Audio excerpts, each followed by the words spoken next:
This is a quick little video right here. It's a continuation of a YouTube short that we put out talking about wood grain enhancer. I'll get a little more into it in the video, and we're just going to explain a little bit about the project that we couldn't cram into that 1 minute.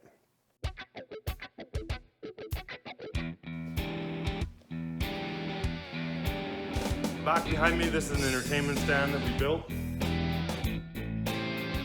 So what it is, graphite, and what we're actually doing here, we're whitewashing, and we're going to be getting that bottom coloring happen.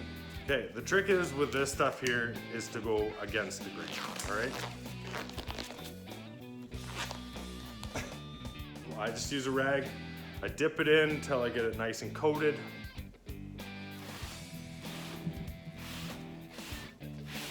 Take a clean cloth, come back the other way with the grain. The look that I go for, I want to try and get rid of the stuff that's on the surface.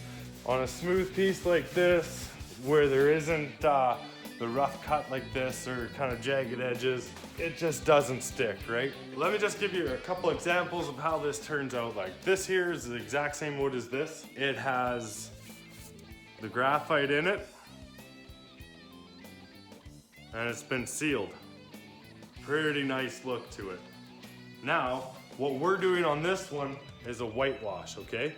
And this is it before it gets varathaned with graphite. So if you want to make your wood look a little bit old, or even if you have old wood and you want to highlight some of the grain, this is how you do it. So this was a custom build, custom measurements, custom everything. This is what the customer dreamed up, and we added a couple 1-2s in there, and this was our result.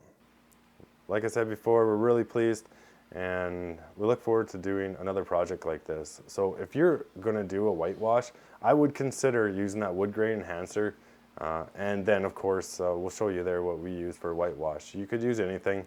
The one thing to keep in mind though is when you do apply a clear coat, really pay attention to what the can says, read it over, see if it's non-yellowing. That's key, because a lot of times when you do apply a clear coat, if it's not the correct one, then you're gonna get yellowing in your whitewash, and it really doesn't look that attractive. Definitely try a small piece before you go and do something like what we just did on that this huge entertainment center.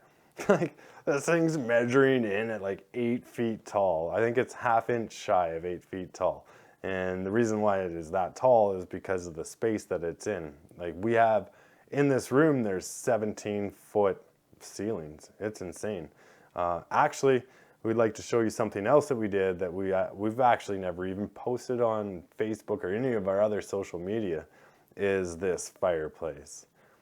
The fireplace surround. Beautiful. I'll tell you what, everything back behind there, all the framing was built out of reclaimed wood, 2x6s, ripped down in half, and we built the whole frame. It goes all the way to the roof, which is 17.6 feet. Much higher than I prefer working at, but it was safe. We used scaffolding, which was super nice because I couldn't imagine doing this thing off a ladder. Well, not way up high. Of course, down low we used a ladder because it was easy to get up and down, but when we were way up there, yeah, like things look different. Everyone looks so small. That mantle is a solid cedar, solid white cedar. Oh, it's a beautiful piece of wood. I remember sanding that thing down and cutting it, and all you could get was a sweet smell of cedar. It was beautiful.